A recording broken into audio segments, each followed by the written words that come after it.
یہ بات بہت اچھی ہے کہ ہم اپنے میت کی بھی فکر کرتے ہیں، اپنے مردہ لوگوں کی بھی فکر کرتے ہیں کہ اللہ ان کی کیسے مغفرت کرے، کیسے ان کو بخشے، ایک اچھی فکر ہے۔ لیکن ظاہر سی بات ہے اسلام میں زندہ کی اہمیت مردہ سے زیادہ ہے، کبھی بھی زندہ کی اہمیت مردہ سے زیادہ ہے، کبھی بھی یاد رکھیے، پہلے زندہ پھر مردہ۔ تو ایک انسان جس کے ایصال ثواب کے لیے آپ سب کچھ کر رہے ہیں، میں امید کرتا ہوں اس کی زندگی میں بھی آپ نے اس کی بیماری میں اور اس کی تکلیفوں کو دور کرنے سب کچھ کیا ہوگا۔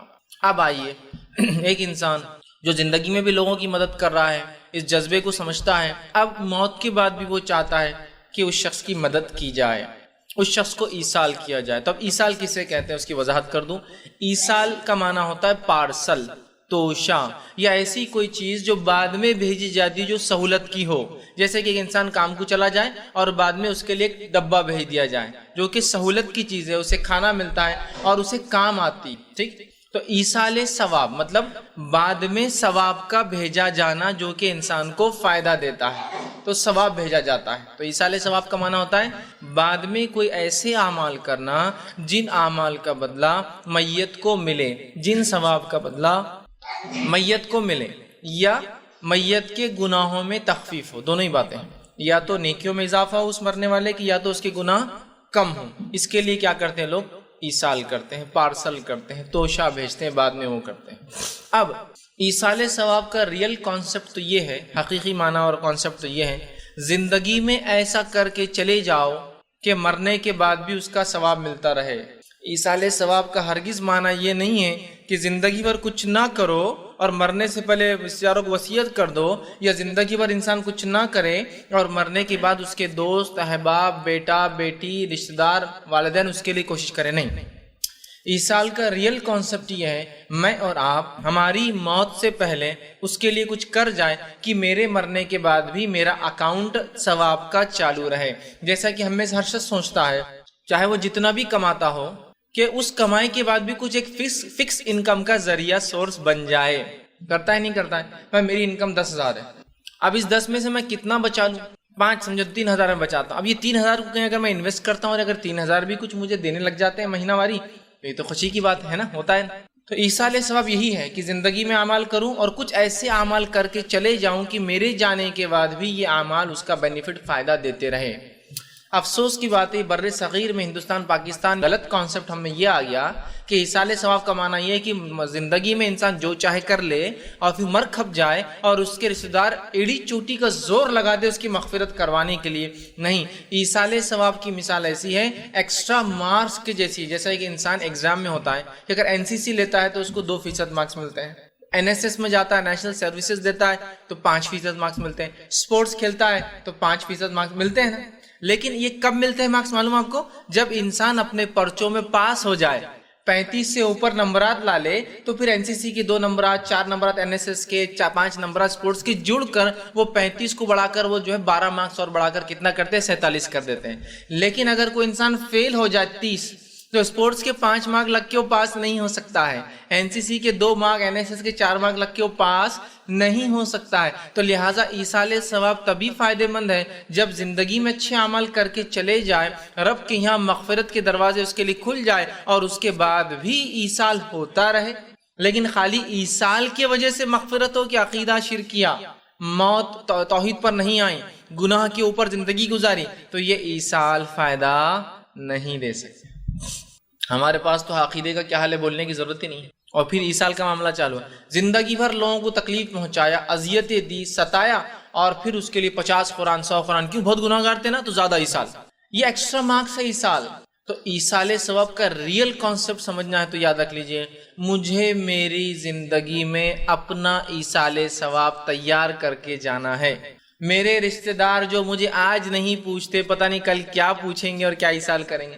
میرے بچے جو آج میری قدر نہیں کر رہے ہیں، جس کا نتیجہ بھی میری تربیت کا ہی نتیجہ میں نے نہیں کی برابر، آج میری قدر نہیں کر رہے ہیں، تو کل کیا پتہ میرے مرنے کے بعد کوئی دعا کر دے یا نہ کرے۔ تو سب سے بہترین چیز ہے میں مرنے سے پہلے اپنا ایصال آلریڈی تیار کر کے چلے جاؤں، اپنے بچوں پر ڈیپینڈ نہ رہوں۔ جیسا اپنے گھر کی تیاری آپ زندگی میں خود کرتے، پتہ نہیں بچے بناتے نہیں بناتے، یار اپنے کو اچھا گھر ہونا، ڈیپینڈ رہتے آپ کہ بیٹے میں نے آدھا چھت ڈال دیا، تم آدھا ڈال دینا میرے مرنے کے بعد، نہیں، پورا ہونا۔ اپنے ایصال کی تیاری خود کرے۔ لیکن شریعت نے ایسے کچھ طریقے بتائے ہیں کہ انسان جب چلا جائے تو جانے کے بعد اس کو ثواب پہنچایا جا سکتا ہے یا اس کے لیے استغفار کیا جا سکتا ہے، اور وہ استغفار اللہ قبول بھی کرتا ہے۔ لیکن کس کے حق میں؟ توحید پر جس کا انتقال ہوا۔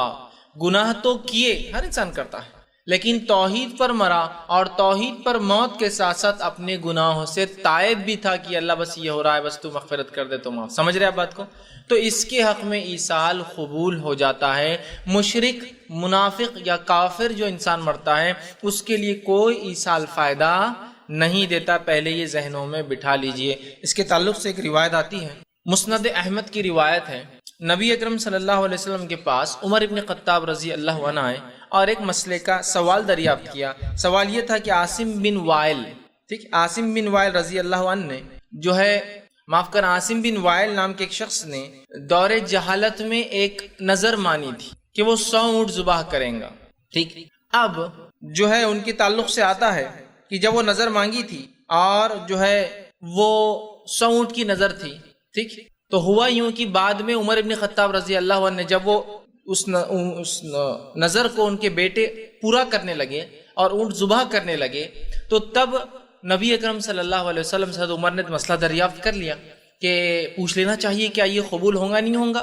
ٹھیک، تب انہوں نے پوچھا تو نبی اکرم صلی اللہ علیہ وسلم نے جواب دیا اس مسئلے کا اور فرمایا، آپ سے فرما کہا اگر تمہارا باپ، مطلب وہ شخص ایمان والے نہیں تھے، آپ نے فرمایا ان کے بیٹے سے جن کا نام ہشام بن عاص ہے، کہا کہ اگر تمہارے باپ توحید پر ہوتے یا توحید کا لیتے، کلمہ طیبہ کا اقرار کر لیتے، تو پھر تمہارا ان کے طرف سے روزہ رکھنا نظر کا اور ان کی نظر کو پوری کرنا یا ان کے لیے صدقہ اور خیرات کرنا انہیں فائدہ پہنچاتا۔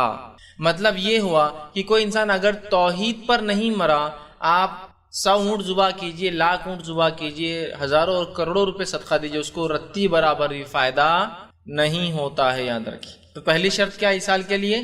کہ وہ توحید پرست ہو، توحید پر مرا ہو۔ مشرک کے لیے ایصال، منافق کے لیے ایصال اور کافر کے لیے ایصال ثواب، اس کے نہ نیکیاں اس کو ملتی ہیں، نہ گناہ میں کوئی تخفیف اللہ اس کی کرتا ہے مرنے کے بعد، یاد رکھیے۔ یا تو وہ توبہ کر لے، توحید پر آ جائے، ایمان قبول کر لے، یہ مانو، تو یہ بات واضح ہونا چاہیے۔ دوسری چیز جو ہے کہ اب اور کیا چیزیں ہیں جو میت کو ثواب دے سکتی ہیں، تاکہ اگر شرعی نکات ہمیں پتہ چل جائے، ورنہ ہوتا ہی ہے کہ ہم میں سے اکثر لوگ افراط اور تفریط کے شکار ہیں۔ افراط اور تفریط سمجھتے ہیں آپ، یا تو آگے بڑھ جاتے ہیں یا تو پیچھے رہ جاتے ہیں، مطلب جو ڈیفائنڈ باؤنڈریز ہے اسلام کی، اس کو ہم کبھی بھی یا تو اوپر جاتے ہیں یا تو پیچھے رہتے ہیں۔ بہت سے لوگ ہم میں سے ایسے ہیں جو ہر چیز ایصال کر رہے ہیں، کلمہ طیبہ پر 70,000 ایصال کر رہے ہیں، کوئی 1,00,000 ایصال کر رہا ہے، کوئی 1,24,000 بار جو ہے مختلف تسبیحات پڑھ کر ایصال کر رہا ہے، ٹھیک ہے۔ کچھ لوگ جو ہے وہ چنے ایصال کر رہے ہیں، کچھ لوگ جو ہے مختلف درود پڑھ کر ایصال کر رہے ہیں، کچھ لوگ قرآن پڑھ کر ایصال کر رہے ہیں، کچھ لوگ نوافل پڑھ کے ایصال کر رہے ہیں، سب کر رہے ہیں۔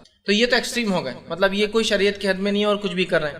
کچھ لوگ ایسے بھی ہو گئے کہ ان کو لگا کہ یہ لوگوں نے بدعتیں اتنی کی، انہوں نے سیدھے سے ایصال کا انکار ہی کر دیا، ارے ایصال کچھ ہوتا ہی نہیں، میاں زندگی میں جو ہے کر لو۔ نہیں، اسلام ان دونوں کے بیچ میں، اس بات کو ہم کو سمجھنا ہے، نہ افراط نہ تفریط، نہ آگے بڑھنا ہے نہ پیچھے رہنا ہے، یاد رکھیں، ٹھیک ہے۔ تو اصل کانسیپٹ کیا ہے ایصال کا، ریئل کانسیپٹ کیا ہے، اس کانسیپٹ کو میں رکھنے کی جو کوشش کروں گا۔ تو پہلی وضاحت تو میں نے کر دی، اپنے زندگی میں اپنے ایصال کا سامان تیار کر لو۔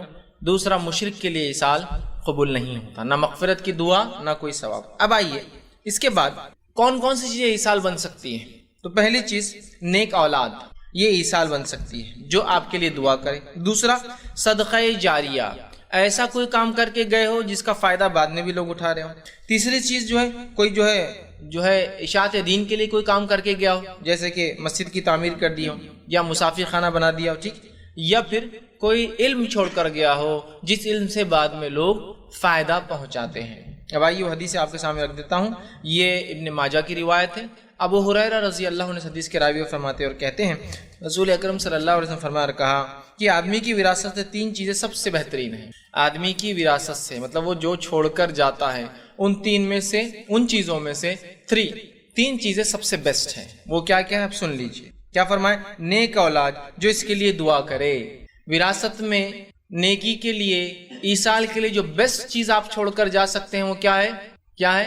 نیک اولاد۔ کیا اس ایصال کے لیے ہم تیار ہیں؟ اللہ ماشاءاللہ کچھ لوگ بول سکتے ہیں ہاں کہ واقعی میں میرے بچے میرے لیے دعائیں مغفرت کریں گے. جو ہے اس کے لیے کوئی کوشش نہیں، جو نہیں ہے اس کے لیے سر پر پٹکا جا رہا ہے، یہ پہنچانا ہے وہ پہنچانا ہے. اولاد یہ ایصال ہے، اس کے لیے کوئی کوشش نہیں کہ میرے بچے کو میں اچھی سے اچھی عربی پڑھاؤں، میرے بچے کو میں خود کچھ چیزیں سکھاؤں تاکہ میرے لیے ایصال بن جائے میرا بچہ، میرے بچے کو میں اعلیٰ تعلیم، اعلیٰ تربیت، اعلیٰ اقتدار، اعلیٰ دینی جو ہے احکامات اسے میں سکھاؤں گا، اس کو میں دین کا پابند بناؤں گا، اس کو شریعت کا پابند بناؤں گا، اس کو میں دعائیں سکھلاؤں گا تاکہ میرے برنے کی بات کرے. اس کے لیے کوئی تیاری نہیں. کچھ لوگ اس لیے نہیں تیاری کہ وہ خود بیچارے سمجھ نہیں پائے، تربیت یافتہ نہیں. کچھ لوگوں کو بڑی شرم آتی ہے اپنے بچوں کو کوئی چیز سکھانے کو، شرم آتی ہے. دوسروں کے بچوں کے لیے خدمت کرتے ہیں، اپنے بچوں کو شرم آتی ہے. یہ ان کو کسی اور کے بچوں کو سکھاتے ہیں، کوئی اور آگے ان کے بچوں کو سکھاتے ہیں. سب سے بہترین مثال کیا ہے؟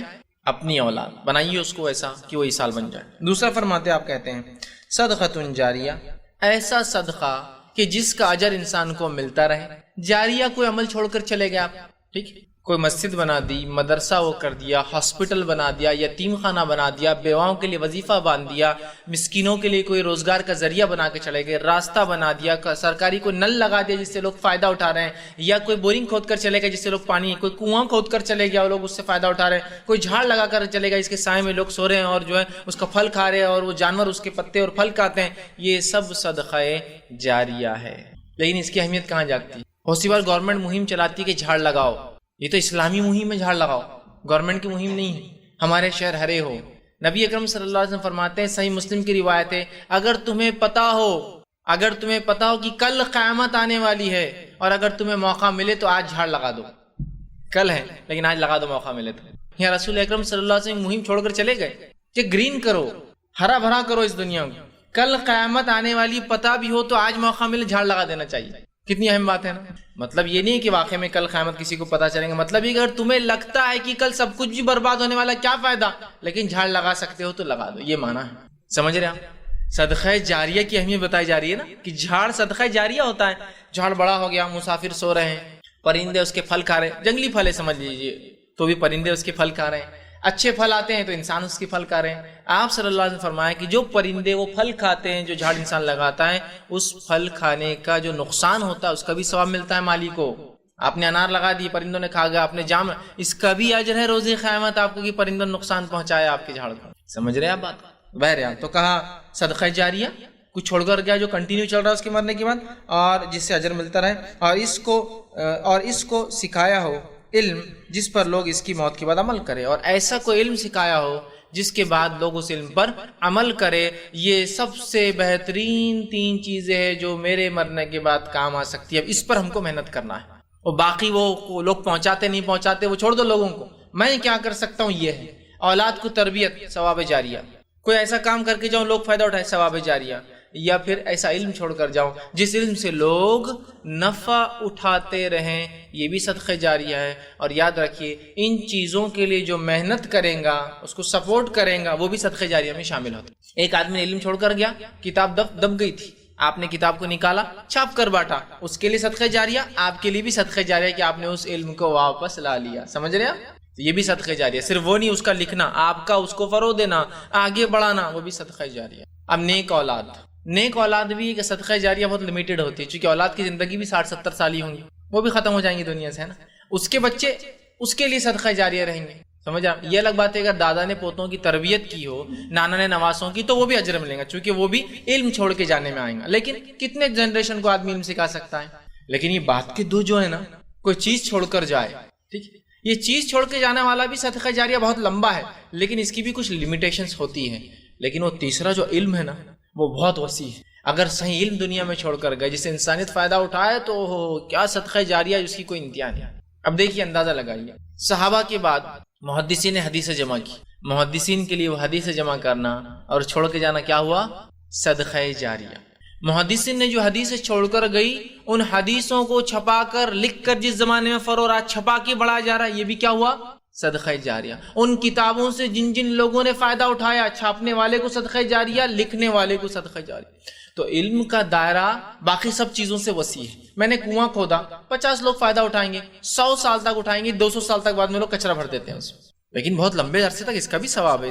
میں اس کو کمتر نہیں کہہ رہا ہوں، لیکن میں بتانا چاہ رہا ہوں علم ایک ایسا صدقہ جاریہ ہے جس سے پتہ نہیں کہاں کہاں تک لوگ فائدہ اٹھائیں گے۔ اور آج ہم دیکھتے ہیں محدثین نے جو حدیث جمع کی، فقہ جمع کیا، اور اس کے علاوہ علماء نے جو کتابیں لکھی جس سے انسانیت تقوی حاصل کر رہی ہے، اپنے گناہوں سے تائب توبہ کر رہی ہے، نیکی کی طرف بڑھ رہی ہے، ان کی تقریروں سے جن لوگوں نے پھر ان کو پڑھ کے اپنی تقریریں بنائی، ان تقریروں سے لوگوں کو ابھارا جن سے ان کی زندگیاں بدل رہی ہے، پتہ نہیں کتنے لوگ چین میں ہیں۔ اور چین مارکیٹنگ تو بہت اچھی سمجھ میں آتی ہے ہم کو، ہے نا۔ ایک 3 ممبر بنایا تو اپنا پیسہ ریلیز، وہ 3 بنایا تو ڈبل، وہ 3 بنایا تو ٹرپل، وہ 4 بنایا تو اپن لاکھ پتی، 5 بنایا تو کروڑ پتی، چھٹی چین کے اندر بلینئر ملینئر، پھر بل گیٹ کے بازو جا کے بڑھ جاتا ہے آدمی۔ خیاسی اس میں وہ بہت سمجھتا ہوں برانچ، لیکن ثواب میں انہیں پتا نہیں یار، دیکھیں گے ثواب میں نہیں سمجھتے۔ 1 کو سکھا دوں گا، 2 کو سکھائیں گا، 3 کو، 3 کا اس کا پورا ثواب، وہ تینوں کا بھی پورا ثواب، پورا مل رہا ہے، پارٹ بھی نہیں ملتا، یہ انکم پوری ملتی ہے چین سسٹم میں پورا، اس کو کچھ کم نہیں اور میرے کو پورا 100 کا 100۔ پھر وہ 3 کو سکھائیں گا، پھر اس کے بچے سیکھیں گے، یا کوئی ایک انسان مجھ سے اسلام قبول کر لے، پھر اس کی نسلیں اسلام قبول کر لیں گے، جب تک وہ اسلام پر چلیں گے وہ کتنا ثواب نظر آ رہا مجھے، وہ اس کی بیوی، اس کے بچے، اس کی نسلیں، پتہ نہیں 10-20 نسلیں اگر جی گئی اس کی نسلیں تو پورا ثواب میرا۔ یہ ہم کو کیلکولیشن سے نہیں سمجھتے، اس کے لیے کوئی محنت نہیں ہوتی۔ دوسرا دنیا ہی بتا دیجیے، اس کے پیچھے 8 آنے زیادہ ملتے بڑھ کے، تو پورے رات بھر کیلکولیشن کر کے برابر صبح تک آدھا روپیہ 50 پیسے کیسے بڑھ سکتے ہیں وہ نکالتا ہوں، چونکہ 50 پیسے اگر روز میں بچاؤں گا، یا ایسے 2-4 کسٹمر 50 پیسے کے آتے ہوں گے تو ڈیلی 2 روپے بچ جائیں گے میرے، مہینے میں کتنے بچ جائیں گے؟ 60 روپے، ہے نا۔ تو اپنا موبائل کا 1 آدھ بل نکل جاتا ہے SMS کا، ہوتا ہے نا پورا حساب کتاب۔ یا پھر میرے پڑوسی ایک فلاں ہے جو بدعت کرتا ہے، شرک کرتا ہے، اس کو 1 بار نہیں 1000 بار بتاؤں گا، چونکہ جب یہ توحید پر آ جائیں گا انشاءاللہ میرے لیے صدقہ جاریہ بن جاتا ہے۔ ایک صدقہ جاریہ کا پلان تیار ہوگا، اپنا دوسرے کے پیچھے پڑ گئے۔ پھر دنیا میں تو ایسے ہی ہوتا ہے نا بھائی، ایک سسٹم چل گیا، بزنس بہت اچھا چل رہا، تو آپ بڑھ جاتے کہ سکون سے اگلا سسٹم چالو، اپنا یونٹ چالو کر رہے ہیں۔ ایک مسالے اچھے چل گئے، دوسرا سسٹم، ایک دکان ہے دوسرا، دوسری ہوگی تیسرا، تیسری ہوگی چین سسٹم، میگا، یہ مارکیٹ وہ مارکیٹ، یہاں اسٹور، ہے نا، سب بڑھاتے ہیں نا۔ تو دنیا میں بھی یہ ایک ثواب جاریہ تو ہو گیا، اپنا ان کو توحید پر لا لیا۔ اب دوسرا کیا ٹارگیٹ ہے اپنا؟ چلو ان کو کریں گے، کیونکہ دنیا میں جیسے ہم آگے بڑھتے رہتے ہیں، دین میں تو بڑھتے ہی رہے نا دن اور رات، کہ تو ہم کو یقین نہیں کہ پتہ نہیں اس کا اجر اور بھی کوئی ہو سکتا ہے، نہیں میرے کو فل چاہیے اور کچھ، تو ویسا اجر تلاش کیجیے۔ تو اولاد کو پکڑ لی سب سے پہلے، بیٹے تم عیسیٰ بولنا، تم سیدھے ہو جاؤ، نیک کام کو چھوڑ کے جانے کی تیاری میں رہیے۔ ہر آدمی اپنے استاد کے حساب سے کچھ نہ کچھ چھوڑ کر جا سکتا ہے، اور علم تو ایک ایسی چیز ہے اس کے لیے کوئی پیسہ بھی نہیں لگتا ہے آپ کو۔ اس کو پھیلانے میں کیا، کسی کو غیر مسلم کو بیٹھ کے توحید کی دعوت دینے میں کوئی مشقت ہے آپ کو؟ کوئی آپ کو مار رہا ہے اٹھ کے وہ ماریں گے، بہت لوگ مل کے جان لے لیں گے، نہیں ہوتا۔ علم ہو سکتا ہے وہ ایک بات اس کے دل میں راسخ ہو جائے، پتہ نہیں زندگی کس مرحلے میں پھر توحید پرست ہو جائے۔ تو صدقہ جاریہ کے لیے یہ تھے، اس لیے میں اتنا زور دے رہا ہوں اس پہ، یہ امپورٹنٹ صدقہ جاریہ، اس کو پکڑ لیجئے، مت چھوڑیے اس کو، یہ سب سے اہم ہے۔ اب یہ تینوں کے بیسس پہ باقی حدیث ہے پوری، تعمیرات کرے، مسجد بنائے، سب اسی صدقہ جاریہ میں آ گیا، مسجد بنانا، تعمیرات۔ تو اصل بیسس صدقہ جاریہ کے صرف 3 ہیں، اس کے علاوہ اور کچھ نہیں ملتا مجھے، ریئل صدقہ جاریہ۔ تو اس ریئل صدقہ جاریہ کے لیے پورا زور، ایڑی چوٹی کا زور لگا دیجیے کہ یہ کر کے جائے، کچھ نہ کچھ اس میں سے اپنے لیے تیار کر کے جائے۔ نیک اولاد، اس میں لڑکا اور لڑکی کا فرق نہیں، نیک اولاد۔ اس کے بعد صدقہ جاریہ، کچھ ایسا کام جس سے انسانیت میرے جانے کے بعد بھی فائدہ اٹھائے، کتنا ہی چھوٹا ہو۔ ہر آدمی کی استاد کے اعتبار صدقہ جاریہ بدلیں گا، کتنا ہی چھوٹا ہو، مخلص ہو تو بس صدقہ جاریہ ہو گیا آپ کے لیے۔ اور علم چھوڑ کر جاؤں، کچھ تو بھی چھوڑ کر جاؤں تاکہ میرے مرنے کے بعد ہو، اس کے لیے پوری زندگی محنت کیجیے۔ مرنے کے بعد کوئی پہنچائیں گا نہیں پہنچائیں گا، چھوڑیے اولاد کا، چھوڑیے میں کیا کر سکتا ہوں اپنی زندگی۔ اس لیے میں نے شروع میں کہا تھا اپنی زندگی میں مجھے اور آپ کو جمع کرنا ہے، دوسروں پر دوسرے کام میں ڈیپینڈ رہتے کیا؟ بڑا بھائی بول رہا میں کما کے تم کو بھیج دوں گا، ارے یار وہ بھیجیں گا نہیں بھیجیں گا، کیا ماننا، ڈیپینڈ رہتے کیا؟ ثواب میں بھی ڈیپینڈ نہیں، میں اپنا وہ کریں گے نہیں کریں گے، مجھے کرنا ہے۔ دوسری روایت میں جو کہ صحیح مسلم کی، ابو ہریرہ رضی اللہ عنہ فرماتے اور کہتے ہیں رسول اکرم صلی اللہ علیہ وسلم فرمایا، مرنے کے بعد انسان کے اعمال ثواب کا سلسلہ منقطع، ٹوٹ جاتا ہے، ختم ہو جاتا ہے، بند ہو جاتا ہے، لیکن 3 چیزوں کا ثواب میت کو مرنے کے بعد بھی ملتا رہتا ہے۔ پہلا صدقہ جاریہ، دوسرا لوگوں کو فائدہ اٹھانے والی کوئی چیز دے کر گیا ہو، تیسرا کوئی علم تیسرا اولاد چھوڑ کر گیا ہو جو اس کے مرنے کے بعد جو ہے اس کے لیے دعا کرے۔ اس میں بھی وہی بات آ گئی۔ تیسری روایت آتی ہے جو کہ ابن ماجہ کی ہے، نبی اکرم صلی اللہ علیہ وسلم فرمایا، ابو ہریرہ رضی اللہ عنہ حدیث کے راوی آپ نے فرمایا کہ مومن آدمی کے مرنے کے بعد جن اعمال اور نیکیوں کا ثواب ملتا رہتا ہے وہ یہ ہے، وہ اتنی باتیں ہیں۔ اور اس حدیث میں جو ہے آپ نے 5 باتیں بیان کی ہیں، لیکن پھر وہ تینوں میں سے 6 الگ نہیں ہے کچھ، کیا ہے دیکھیے۔ پہلا فرمایا، پہلا وہ ہے جو علم ہے جو لوگوں کو سکھلا کر یا پھیلا کر گیا ہو۔ دوسرا فرمایا نیک اولاد ہے جو اس کے پیچھے اس نے چھوڑ گیا ہو۔ تیسرا فرمایا قرآن کی تعلیم جو لوگوں کو سکھائی ہو، تو یہ علم میں آ گیا، علم میں آ گیا، آلریڈی علم کا آ گیا، اس میں آ گیا۔ چوتھا آپ نے فرمایا مسجد جو تعمیر کرائی ہو، یہ صدقہ جاریہ میں آ گیا، مسجد ہو، مدرسہ میں نے آپ کو بتا دیا۔ اور 5واں فرمایا مسافر خانہ جو بنایا ہو، تو اس میں جو 3 باتیں نہیں نکلی وہ کیا ہے؟ علم میں صدقہ جاریہ میں سب سے بہترین علم کون سا ہے؟ قرآن کا، اس لیے قرآن کا علم چھوڑ کر جائیے، بیسٹ جو ہے علم چھوڑ کے جانے کا تو ثواب ہے ہی آپ کو۔ کوئی بھی علم جس سے انسانیت کو نفع ہو، چاہے وہ دین کا ہو یا دنیا کا ہو، کوئی ٹیکنالوجی ایجاد کر کے گئے جس سے انسانیت، وہ بھی آپ کو ثواب، لیکن اس میں سب سے افضل علم کون سا ہے؟ قرآن کا۔ اس کے بعد صدقہ جاریہ تعمیرات کے معاملے میں جو 2 چیزیں خاص بتا دی وہ کون کون سی ہے؟ ایک مسجد تعمیر کرے، چونکہ لوگ عبادت کریں گے اور پتہ نہیں وہ مرکز ہوں گی، وہاں جو ہے لوگ جمع ہوں گے، وہاں مشورے ہوں گے، اس بنیاد پر محلے کی اصلاح کے کام ہوں گے اور کیا کیا کچھ نہیں ہوگا، ہے نا؟ تو یہ ایک آپ کے لیے ثواب جاریہ ہوگا۔ اور ایک خاص ایمفسائز دیا گیا کیا؟ مسافر خانے بنانا۔ لیکن آج بہرحال یہ سب چیزیں ہمیں سمجھ میں نہیں آتی، ورنہ پچھلے زمانوں میں لوگوں نے الحمدللہ ان کو جزائے خیر دے، بہت سے لوگ فائدہ بھی اٹھاتے، فلاں مسافر خانہ میں جا کے آپ رہتے ہوں گے نا، کہیں نہ کہیں شہر میں جاتے ہوں گے، سستا بھی رہتا، اچھا بھی رہتا۔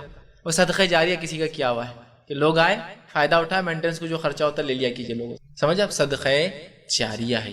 تو خاص طور سے علم میں قرآنی علم، تعمیرات میں مسجد، اور اس کے بعد آپ نے خاص زور دیا مسافر خانوں پر، چاہے پھر بیت اللہ میں لوگ حج کے لیے آئے تو وہاں کے مسافر خانے ہوں، یا کسی شہر میں مسافر خانے ہوں جہاں لوگ آ کر اس سے فائدہ اٹھائے۔ اور امت مسلمہ میں یاد رکھیے جب مسلمانوں کی حکومت تھی، ان مسافر خانوں کا چلن اتنا عام تھا کہ چپے چپے میں مسافر خانے تھے جو لوگوں نے وقف کر رکھے تھے کہ جو مسافر آئے ان کو کرائے کی ضرورت ہی نہ پڑے ہمارے شہر۔ نہ صرف مسافر خانے بلکہ گھوڑوں کے باندھنے کے کھوٹے، اور ساتھ میں گھوڑوں کے کھانے کا سسٹم، اور ساتھ میں اس مسافر کے لیے بھی کھانے کا سسٹم تیار ہوتا تھا کہ مسافر جہاں رہیں گا، شہر والے لائیں گے کہ مہمان ہیں، اس کے گھوڑے جانور کو تک کھانا کھلاتے تھے، اس حد تک نظام تھا۔ آج بہرحال یہ تمام چیزیں ختم ہو چونکہ الگ ہی سال ثواب تیار ہو گیا ہمارے لیے، یہ سب ضرورت کا ہے ہم کو، ماڈرن ہے نا ہم تو، دین ماڈرن سب سے ماڈرن ہے، اور وہ جب آیا تھا سب سے ماڈرن تھا اور قیامت تک یہی رہنے والا، اب اس میں کوئی تبدیلی نہیں، اب یہی کہاں ثواب جاری، اب دوسرے اپون کریں گے، مرنے کے بعد بیٹے 100 قرآن پڑھ دو، 50 رکعتیں پڑھ لینا، یہ کر دینا، یہ سب پتہ نہیں ہوگا، جو ہوتا ہے وہ یہ۔ آئیے آگے، اسی طرح جو ایک اور روایت آتی ہے صحیح مسلم کی حدیث ہے، ابو ہریرہ رضی اللہ عنہ اس کی راوی آپ فرماتے اور کہتے ہیں کہ ایک آدمی نبی اکرم صلی اللہ علیہ وسلم دریافت کیا، میرا باپ وصیت کیے بغیر فوت ہو گیا ہے اور مال چھوڑ گیا ہے، میرے والد وصیت کیے بغیر فوت ہو گئے، انتقال کر گئے اور پیسہ چھوڑ گئے، مال چھوڑ گئے، میں اس کی طرف سے صدقہ کروں تو کیا اس کے گناہ معاف ہوں گے؟ تو کیا میں اس کی طرف سے صدقہ کروں وہ مال تو کیا اس کے گناہ معاف ہوں گے؟ آپ نے فرمایا ہاں، اور بالکل سیدھی ریلیشن والی بات ہی نہیں، انسان جو کماتا ہے اس کا اسے اجر ملتا ہے، اس آدمی نے کمایا بغیر وصیت کے مر گیا، لیکن وارث نے اس کے نام سے خرچ کر دیا تو اس کو ثواب ملے گا، ظاہر سی بات ہے، اور وارث کو بھی ملے گا، کیوں؟ اس لیے کہ وہ وارث کا حصہ تھا، لیکن وارث پھر بھی اس کے نام سے خرچ کر رہا ہے۔ سمجھ رہے ہیں بات کو؟ لیکن اس میں یہ چیز کا دھیان دے، بہت سی بار میں نے دیکھا جب وراثت کا معاملہ آتا ہے تو بھائی کیا کرتے ہیں، معلوم وراثت لے لیتے اور بولتے بہنوں کا وراثت صدقہ کر دیا ابا کے نام سے، چونکہ تم کو ابا نے جہیز دیے تھے نا، یہ کیے تھے نا، وہ کیے تھے نا، تو تمہاری صدقہ اور ہماری ہم لیں گے۔ ارے واہ، یہ کون سا اصول ہوا بھائی؟ صدقہ تو اپنے مال سے خرچ ہوگا، بہنوں کا صدقہ کر سکتے آپ؟ وہ تو ان کو دینا پڑے گا، دینے کے بعد وہ صدقہ کرے خود کھا جائے، ان کی مرضی۔ یہ کیسا ہوگا آپ پہلے صدقہ کر دیں کسی؟ دیکھا میں نے ایسے کہ گھر ہے، بولے یہ گھر ہے یہ، اور گھر میں سے کتنے 3 مہینوں کا ایسے تمہارا صدقہ کر دے رہے ہیں ابا کی، تم کو ابا نے بہت کی محنت کی، تم پر یہ کی، نوکریاں لگائے، تمہاری شادیاں کی، یہ کیے، تو وہ ہو گیا اور ہم لوگ رہیں گے۔ یہ کون سا؟ وہ تو دینا پڑے گا، وارث آ رہا ہے کہہ رہا ہے میرے ابا کی کوئی وصیت نہیں تھی، لیکن جو مال ملا ہے انہی کا ہے جو وراثت میں، کیا میں خرچ کروں تو ان کو ثواب ملے گا؟ تو آپ نے کہا چونکہ ظاہر سی بات ہے وہ اس کا مال تھا، اور اب وارث کا ہے، لیکن وارث چونکہ صدقہ کر رہا ہے، وارث کو بھی ملے گا اور میت کو بھی۔ سمجھ رہے؟ بہت سے لوگ کیا کرتے، جھگڑا نہیں ہونا بلکہ وراثت میں پوری وراثت صدقہ نہیں، پوری وراثت صدقہ نہیں ہو۔ آپ کے گھر میں 10 حصے ہو رہے وراثت میں، 10 حصے کیے جائیں گے، آپ کو اپنا کرنا ہے آپ کر دیجیے، آپ کو اختیار ہے، 9 کو آپ کو دینا پڑیں گے، یعنی دیکھو میں کر رہا ہوں اس لیے تم سب کو بھی کر دے رہا ابا کے لیے، نہیں، یہ 9 آپ کے آپ کو کرنا کیجیے، میں نے میرا کر دیا، ختم۔ آپ کو بھی اجر، ابا کو بھی اجر ملیں گا، یا امی کو بھی اجر ملیں گا، جو بھی تھا آپ جس کے آپ کو وراثت آئی اس کو بھی ملیں گا۔ سمجھ رہے؟ تو آپ نے کہا بالکل مل سکتا ہے، اور وہ صحابی نے اس کو خرچ کر دیا۔ سمجھ رہے ہیں بات؟ اب آئیے اسی طرح مسند احمد کی روایت ہے جو ہے سعد بن عبادہ رضی اللہ عنہ حدیث کے راوی فرماتے ہیں کہ نبی اکرم صلی اللہ علیہ وسلم ایک روایت سے عرض کیا گیا، اللہ کے رسول میری ماں فوت ہو گئی۔ ایک صحابی نے آ کے کہا اور فرمایا کہ مطلب انہوں نے ہی عرض کیا، معاف کرنا سعد بن عبادہ نے، کہ میری والدہ کا انتقال ہو گیا ہے، کیا میں ان کی طرف فوت شدہ کی طرف کچھ، میری جو ہے ماں جو فوت ہو گئی ہے، کیا میں اس کی طرف سے صدقہ کروں؟ آپ صلی اللہ علیہ وسلم فرمایا ہاں تم صدقہ کرو اس کی طرف سے۔ تو انہوں نے سوال کیا، حضرت سعد بن عبادہ نے رضی اللہ عنہ نے کہ دریافت کیا کہ کون سا صدقہ بہتر ہے؟ تو آپ نے فرمایا پانی پلا لوگوں کو، پانی پلا لوگوں کو، اس لیے کہ عرب میں سب سے اشد ضرورت پانی کی ہوتی ہے، پانی کی بڑی آج نہیں ہے لیکن اس زمانے میں تھی، تو محدثین اس کی شرح میں لکھتے ہیں جو چیز جس زمانے میں سب سے زیادہ ضرورت کی ہو اس کو دینا چاہیے. اگر آج بھی پانی کی کمی تو پانی کیجیے، ورنہ آج حال یہ ہے کارپوریشن کے نل پانی دھڑا دھڑ لا کے گرا رہے آپ کے اس میں، لیکن پھر بھی ایک آدمی بولتا ہے میں بور ماروں گا اس کے بازو. ضرورت نہیں ہے نا. اب پانی تو ایکسٹرا ہے، حدیث میں پانی کا لفظ ہے، لیکن پانی سب سے زیادہ اہم ضرورت تھی.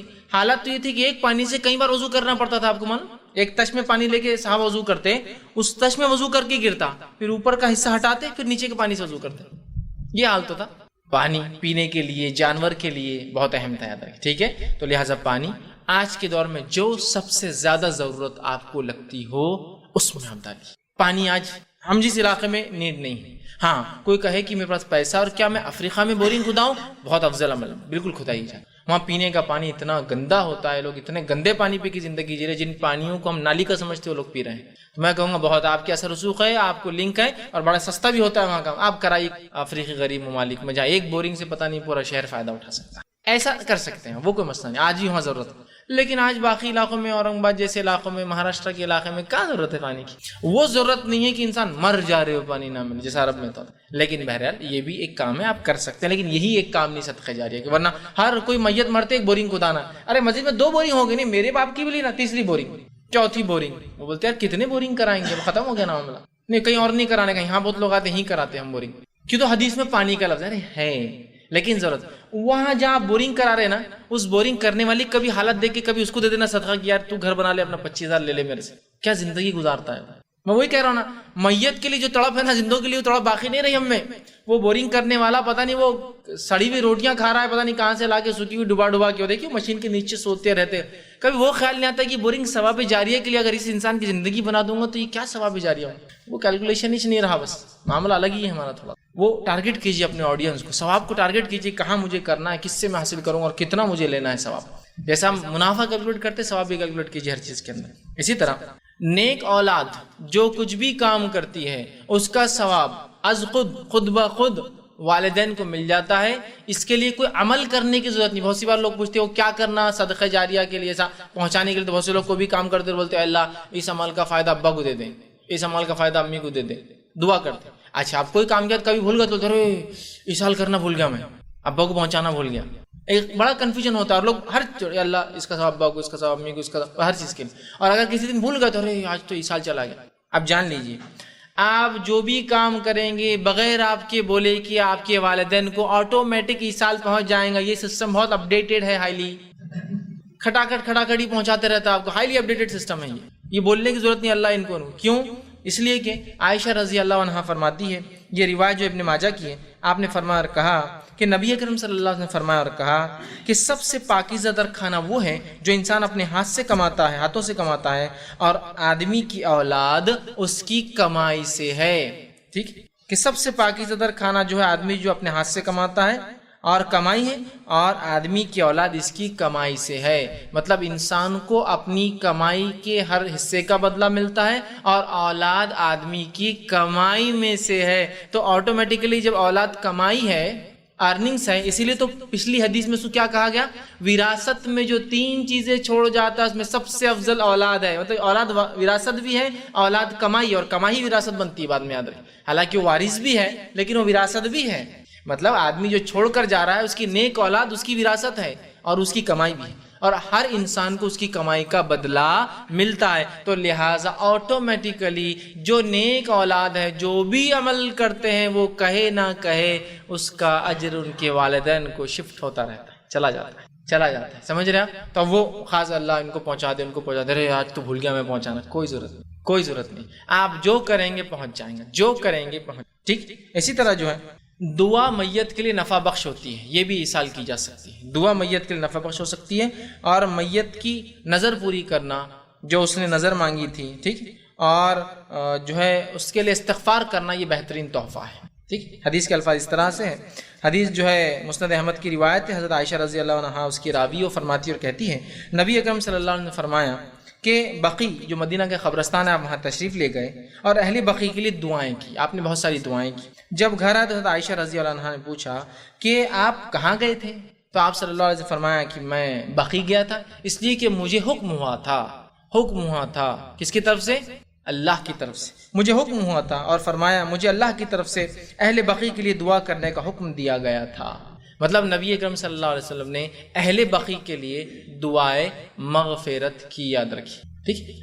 ویسے بقیع کا نام بقیع غرقد یہ زیادہ صحیح نام ہے، جنت البقیع اس کو کہنا یہ ثابت سنت سے نہیں ہے۔ بقیع غرقد چونکہ اس میں غرقد نام کا ایک پودا اگتا تھا، اس لیے اس کو بقیع، جیسا ہر قبرستان میں کچھ نہ کچھ اگتا ہے، وہاں ایک جھاڑ اگتا تھا اس کو غرقد بولتے ہیں، تو بقیع غرقد یہ سنت سے نام ثابت ہے، جنت البقیع نام ثابت نہیں، ٹھیک۔ بہرحال تو بقیع غرقد مجھے حکم دیا گیا تھا میں جاؤں اور اہل بقیع کے لیے دعا کروں۔ اسی طرح دوسری روایت آتی ہے جو عبداللہ ابن عباس رضی اللہ عنہ حدیث کے راوی بہقی کی روایت ہے، آپ نے فرمایا اور کہا میت کی مثال قبر میں ایسی ہوتی ہے، جو لوگ مر جاتے ہیں ان کی مثال قبر میں ایسی ہوتی ہے کہ ڈوبنے والے اور فریاد کرنے والے کی طرح۔ قبر میں انسان کی کیفیت ایسی ہوتی ہے جیسا ڈوبنے والا سامنے کھڑے ہوئے انسان کو فریاد کرتا ہے مجھے ڈوبنے سے بچاؤ۔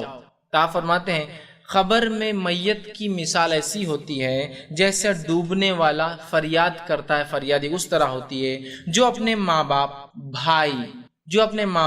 بھائی یا کسی دوست کی دعا کا منتظر رہتا ہے۔ مطلب جیسا ڈوبنے والا سامنے بچانے والے سے منتظر رہتا ہے کہ تم مجھے بچاؤ، اسی طرح ایک میت قبر میں منتظر ہوتی، انتظار کرتی ہے کہ اس کے ماں باپ اگر زندہ ہو تو، اس کے دوست، اس کے بھائی، اس کے دوست یا دوست سے مراد کوئی بھی رشتہ دار بھی اس میں انکلوڈ ہو جائیں گے، ظاہر سے دوست کا درجہ آگے رشتہ دار ہے، وہ انتظار کرتا ہے، منتظر ہوتا ہے کہ کوئی اسے دعا دے دے، اس کے لیے دعا کرے، پہنچا دے۔ تو آپ منتظر رہتا ہے، جب اسے دعا پہنچتی ہے تو اسے دنیا کی ہر چیز سے زیادہ محبوب ہوتی ہے، اور جب اسے کوئی دعا دیتا ہے اللہ میرے دوست کی مغفرت کر، میرے چچا کی مغفرت کر، میرے ماموں کی مغفرت کر، میرے والدین کی مغفرت کر، میرے جو بھائی کی مغفرت کر، اللہ ان مسلمانوں کی مغفرت کر، اللہ ان شہداء کی، آپ جب بھی کرتے ہیں تو وہ انسان کو اتنی خوشی ہوتی ہے، یا اس کا معنی ہوتا ہے خوشی ہوں گی روز قیامت، چونکہ اب تو وہ عالم برزخ میں یا واللہ عالم، چونکہ غیب کا معاملہ ہے، اتنی خوشی ہوتی ہے جتنی خوشی دنیا میں کسی چیز کے پانے سے انسان کو نہیں ہوتی ہے۔ تو کیا ہم اپنے میت کے لیے دعا نہیں کریں گے؟ اور ایسا بہترین سسٹم کہیں سے بھی کیجیے، چاند پر بھی اگر جانے کا موقع ملے وہاں سے بھی کیجیے تو یہ پہنچ جاتا ہے، ورنہ یہ غلط فہمی۔ اب خبر کے پاس نہیں جاتے دعا کیسے کریں گے؟ کوئی ضرورت نہیں کسی کی خبر کے پاس جانا اور دعا کرنے کی، آپ کہیں سے بھی کیجیے، اے اللہ ان لوگوں کی مغفرت کر، اس زمین والوں کی، اس زمانے والوں کی، ان لوگوں کی، فلاں شہداء کی، فلاں مجبور کی، فلاں مسکینوں کی، فلاں لوگ جو فلاں ظلم میں مارے گئے، فلاں لوگ جو فسادات میں مارے گئے، اے اللہ ان قبرستان والوں کی، اللہ میرے بھائی کی، اللہ میرے چچا کی، میرے رشتہ داروں کی، میرے والدین کی، میرے سرپرستوں کی، میرے استاد کی، جس کے لیے بھی آپ کریں گے اس کو اتنی خوشی ہوتی ہے، وہ انتظار کرتا ہے اس دعاؤں کا، اتنی خوشی ہوتی ہے کہ دنیا میں جو کچھ تھا یا دنیا میں جو سب سے محبوب زیادہ پسند ہے اس سے زیادہ اس کو پسند ہو۔ ٹھیک، آگے فرماتے بے شک اہل دنیا کی دعا سے اللہ تعالیٰ اہل قبور کو پہاڑوں کے برابر اجر ادا کر۔ اہل دنیا کی مطلب جو دنیا میں لوگ زندہ ہے، ان زندہ کی دعا کی وجہ سے اللہ رب العزت قبر میں دفین لوگوں کو پہاڑوں کے بڑے بڑے برابر اجر دیتا ہے۔ تو کیا یہ اجر نہیں پہنچائیں گے؟ کوئی دوسرے پہنچانے کے چکر میں لگے ہیں، یہ ہے جو پہنچتا ہے، یہ پہنچ رہا ہے، تو پہاڑوں کے برابر اجر اللہ سبحانہ تعالیٰ ان کو پہنچاتا ہے۔ مردوں کے لیے زندوں کا بہترین تحفہ ان کے لیے استغفار ہے۔ مردوں کے لیے سب سے بہترین گفٹ جو آپ دے سکتے ہیں تحفہ، وہ ان کے لیے استغفار کا معنی کیا ہوتا ہے؟ ان کے لیے دعا کرے اللہ ان کے گناہوں کو معاف کر، ان کے درجوں کو بلند کر، انہیں جنت میں اعلیٰ مقام دے، اسے کہتے ہیں استغفار۔ تو سب سے بہترین گفٹ جو میت کو آپ دے سکتے اور جو میں دے سکتا ہوں زندہ ہونے کے ناطے، وہ کیا ہے؟ دعائے مغفرت۔ یہ کہاں ہو رہی ہے ہم سے؟ یہ سب ملتا ہے، جو نہیں ملتا ہے اس کے چکر میں لگے ہم، چیئیں اور چنے اور کھجور اور قرآن اور کیا کیا ہم کر رہے ہیں۔ یہ ہے جو ملتا ہے۔ یہاں کہیں اب تک آیا قرآن پڑھ دے تو مل جاتا ہے، 2 رکعت نفل پڑھ دے تو مل جاتا ہے؟ آئے گا اب تک؟ یہ بدنی عبادتیں نہیں ملتی، کچھ ملتی ہے، آ رہا ہے تذکرہ اس کا، بس ختمے بہ چکی، اور تھوڑی باتیں ہیں جو ملتا ہے، اس کے بعد بات ختم ہو جائیں گی۔ یہ ملتا ہے، اس کے علاوہ نہیں ملتا، اس کا مطلب یہ جب بتا دیا مطلب یہ ملتا ہے، اس کے علاوہ نہیں ملتا ہے۔ آگے آئیے، ابو ہریرہ رضی اللہ عنہ فرماتے ہیں، یہ مسند احمد کی روایت، آپ نے فرمایا اور کہا رسول اکرم صلی اللہ علیہ وسلم نے فرمایا کہا اللہ عز و جل جنت میں نیک آدمی کا درجہ بلند فرماتا ہے۔ اللہ عز و جل جنت میں ایک نیک آدمی کا درجہ بلند کر دیتا ہے، اس کے مقام بڑھا دیتا ہے۔ تو وہ آدمی عرض کرتا ہے اے اللہ، یا اللہ یہ درجہ مجھے کس لیے حاصل کر دیا آپ نے؟ کیوں میرا مقام آپ نے بڑھا دیا؟ جبکہ میں تو اس کا اہل نہیں ہوں، اس لائق نہیں ہوں، اور نہ میرا نام عال میں کوئی ایسی نیکیاں نظر آ رہی ہے جو مجھے یہ مل جائے. چونکہ وہاں تو ایک ایک حساب چلے گا نا، ہر آدمی کے پاکٹ میں کتنا اس کے حیثیت سے چیزیں خریدتا ہے نا. تو آپ کو اس کے بکٹ دیکھ کے سمجھ میں آتا ہے جو مال میں کسی کیا حیثیت ہوگی، کیا ضرورت ہے، ہوتا ہے نا. اب اس کو بھی پتا ہے میرے ہے ہی نہیں میرے پاکٹ میں یہ چیز جو مجھے مل رہی ہے، تو پوچھیں گا ایسا کیوں ہو رہا ہے؟ تو اللہ فرمائیں گا، وہ کہیں گا اللہ کیوں حاصل؟ اللہ تعالیٰ فرماتا ہے تیرے بیٹے نے تیرے لیے استغفار کیا ہے، تیرے بچے نے استغفار کیا بول کے تیرا درجہ بلند ہو گیا. بیٹے کی دعا ملتی ہے، لیکن کہاں ہوتا ہے یہ ہم سے؟ بیٹے سے کہاں ہوتا ہے؟ بیٹیاں بہت کر رہی ہیں حدیث میں الفاظ، لیکن بیٹے کا ہے. بیٹی کی بھی ملیں گی انشاءاللہ، لیکن دیکھیے حدیث میں الفاظ آتا ہے باپ کی دعا بیٹے کے حق میں رد نہیں ہوتی. کہ تو عموماً باپ بیٹے کے لیے دعا اور بیٹا باپ کے لیے دعا کرتے نہیں. کیوں؟ شرم آتی نا، ہم لوگ مرد ہیں نا. عورتوں کو نہیں آتی، عورتیں دیکھیے پل پل دعائیں دے رہی، تم کو اللہ اچھا رکھو. بہت کم مرد آپ کو ملیں گے جو دعائیں دیتے ہیں. یا اپنے بیٹے کو دعا دیتے ہو کسی کو آپ نے دیکھا؟ ارے میرا ہی جان دو، اس کو کیا دعا دینے کا، اپنا ہی چاہیے. ہاں اپنی کوئی دعا کا فائدہ ہے. دیکھیے نا حدیث باپ کی دعا بیٹے کے حق میں رد نہیں ہوتی، اور بیٹے کا استغفار بھی اگر مرنے کے بعد باپ کے لیے کرتا ہے تو رد نہیں ہوتا ہے، پہنچا دیا جاتا ہے. چونکہ مرد کم کرتے ہیں. دیکھیے دعاؤں کی عادت ڈالی تب تو باپ کو دے سکیں گے اور تب باپ بیٹے کو دے سکیں گے. دعا کی عادت نہیں ہے تو پھر مشکل ہو جاتا ہے. یہ تو شرم آتی، شرم کے لیے کیا اب اتنی عظیم چیز چھوڑ دیں گے ہاتھ سے؟ نہیں چھوڑنا چاہیے. بہرحال تو وہ جو ہے استغفار بیٹے کا، اس سے باپ کا درجہ بلند ہوتا جاتا ہے. ٹھیک. اسی طرح جو ہے میت کی طرف سے اگر کوئی منت کے روزے، فرضی روزے جس کو بولتے، اگر باقی رہ گئے ہو، ٹھیک، تو ورثہ اگر اس کو رکھی تو میت کو اس کا بھی جو ہے ثواب ملتا ہے. چونکہ نظر پوری کرنا واجب ہے.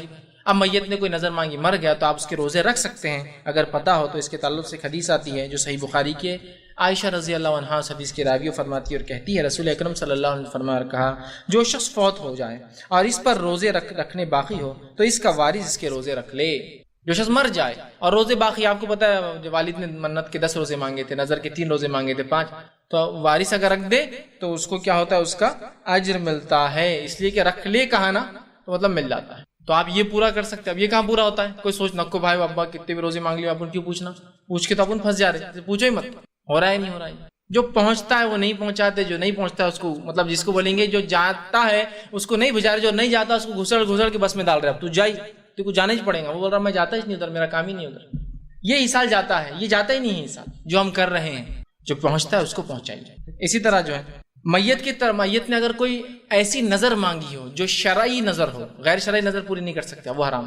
شرعی نظر مانگی ہو، ایسا روزے تو ایک چیز ہے، اس کے علاوہ کوئی نظر مانگ لیا اللہ اس کو صدقہ دوں گا، پڑوسی کو یہ کام کر دوں گا، اس کو چھوڑ دوں گا، اس کی نوکری میں لگا کے دے دوں گا اگر اللہ میرا ایک کوئی نظر، کوئی بھی شرعی نظر مانگی ہو، عبادت کے معاملے میں کچھ بھی شرعی نظر مانگی ہو اور اگر وہ پورا نہ کر سکا ہو، اس کے وارث پورا کرے تو اس کو ثواب ملتا ہے. آئیے حدیث اس طرح سے ہے، یہ صحیح مسلم کی روایت ہے. نبی اکرم صلی اللہ علیہ وسلم فرماتے ہیں اور عبداللہ بن عباس رضی اللہ عنہ حدیث کے راوی وہ کہتے ہیں کہ حضرت سعد بن عبادہ رضی اللہ عنہ نے رسول اللہ صلی اللہ علیہ وسلم سے اپنی ماں کی نظر کے بارے میں سوال کیا. ایک تو پہلے سوال کیا پہنچانا، اب سوال کر رہے ہیں کہ ان کی والدہ کی کوئی نظر مانگی ہوئی تھی، منت مانگی ہوئی تھی، نظر کے بارے میں سوال کیا جسے پورا کرنے سے پہلے وہ فوت ہو گئی.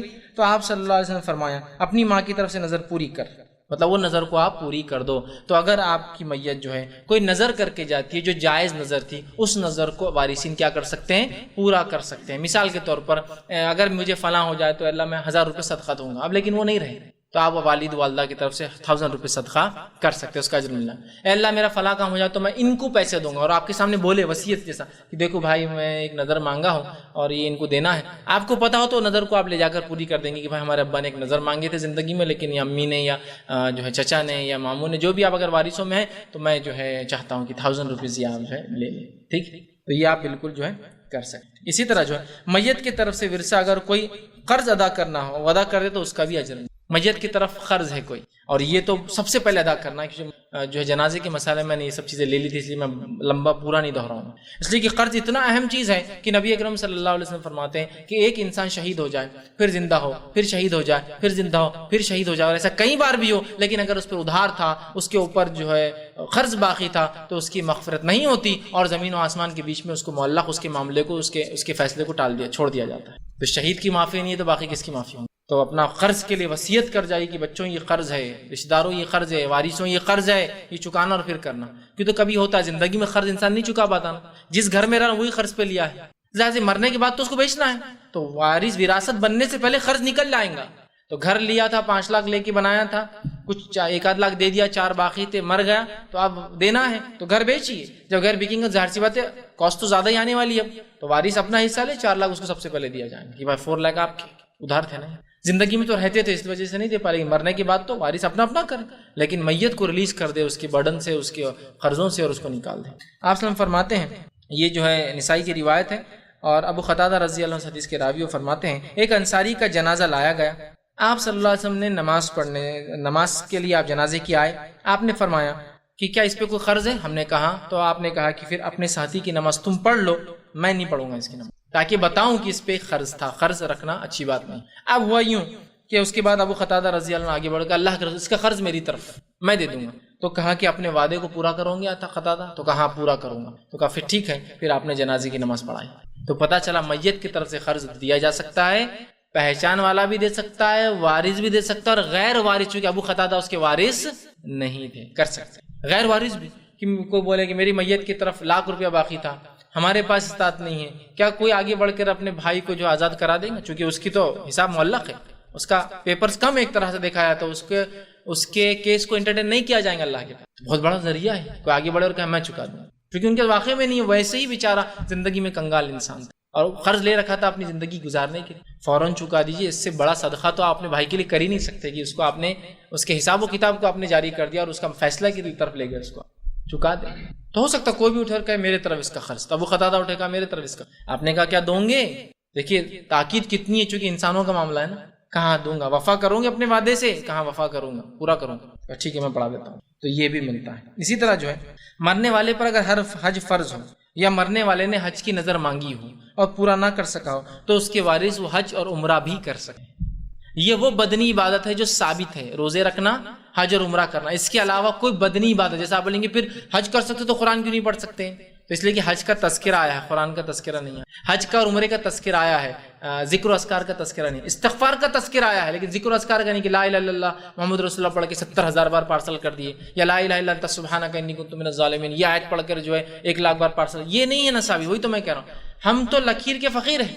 ثابت ہے تو کچھ بھی مان لیں گے اور نہیں ہے تو کچھ بھی نہیں مانتے. پھر یہ بدنی عبادتیں ثابت ہے تو کرنا ہے، جو ثابت نہیں وہ نہیں کر سکتے نا. نہیں استغفار بھی تو آپ کریں گے اس سے، ہاں تو پھر ہم اگر 1,00,000 بار استغفار کر لے تو میرے بھائی 1,00,000 بار کی تعداد آپ کو کس نے فکس کر کے دی؟ مسئلہ یہاں شروع ہو جاتا ہے. تعداد کیوں فکس کرے؟ آپ کتنے بار بھی استغفار کیجیے، کتنے بار بھی دعا کیجیے. ٹھیک ہے. تو بہرحال یہ بدنی عبادت ہو سکتی ہے. صلی اللہ علیہ وسلم نے اس تعلق سے میت کی طرف سے حج یا عمرہ کیا ہے تو اس کا ثواب اس کو ملتا ہے. اس تعلق سے حدیث اس طرح سے عبداللہ بن عباس رضی اللہ عنہ اس کے راوی ہی جو صحیح بخاری کی روایت ہے. اور ایک صحابی جو ہے وہ حضرت عبداللہ بن عباس رضی اللہ عنہ فرماتے ہیں کہ ایک شخص آیا اور قبیلے جو ہے بہینہ کی ایک عورت آئی اور نبی اکرم صلی اللہ علیہ وسلم خدمت میں آ کر پوچھا اور عرض کیا میری ماں نے حج کی نظر مانگی تھی لیکن اس حج کر نہیں سکی اور اس سے پہلے ہی وہ فوت ہو گئی، کیا میں اس کی طرف سے حج ادا کر دوں؟ نبی اکرم صلی اللہ علیہ وسلم فرمایا اور کہا ہاں اس کی طرف سے حج ادا کر دیں، یعنی اس کا ثواب اسے جو مل جائے گا. اور ہاں سنو، اگر تمہارے والدہ پر قرض ہوتا تو کیا تم اسے ادا نہ کرتے؟ تو انہوں نے کہا ہاں بالکل میں ادا کرتی. تو بس پھر کہا یہ بھی ایک قرض ہے، اس کو بھی ادا کر دو. حج جو نظر مانگی تھی یہ ایک طرح کا قرض ہے کہ اللہ سے وہ کیا تھا کہ اللہ میں کروں گا، نہیں کر پائی تو لہٰذا تم کر دو. جیسا کہ تم قرض ادا کرتی ویسے اس نظر کو بھی ادا کر دو. تو پتہ چلا جائز منتیں پوری کی جا سکتی ہے، حج کیا جا سکتا ہے، عمرہ کیا جا سکتا ہے، استغفار کیا جا سکتا ہے اور دعائیں کی جا سکتی ہے. اس کی جو کام کیا ہوا اس کو آگے بڑھایا جا سکتا ہے. یہ بہت ساری چیزیں تھیں جو ہم کر سکتے ہوئے. اب آئیے غیر شرعی ایصال کیا ہے، جو میں نے کہا تھا ایصال ثواب کی حقیقت اور بدعتیں.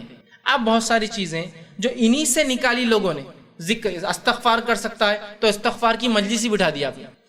استغفار کر سکتا ہے مطلب اٹھتے بیٹھتے آپ کیجئے، مجلس بٹ کے 7 لوگ 11 لوگ 13 لوگ 23 لوگ 70 لوگوں کی مجلس بیٹھ رہی ہے، سب مل کے چیزیں جمع کر رہے ہیں، چیزیں جمع کر کے استغفر اللہ استغفر اللہ استغفر اللہ 70,000 بار پڑھ رہے ہیں. یہ ثابت نہیں. پھر آپ نے استغفار تو پہنچتا ہے نا افضل، یہ تو تحفہ ہے. تحفہ ہے پہنچانے کا طریقہ کیا صحابہ کبھی جمع ہوئے چیزیں لے کے کہ چلو استغفار پڑھیں گے، اس کی مجلس جمائیں گے؟ مسئلہ یہ ہے جو چیز جیسی بتائے گی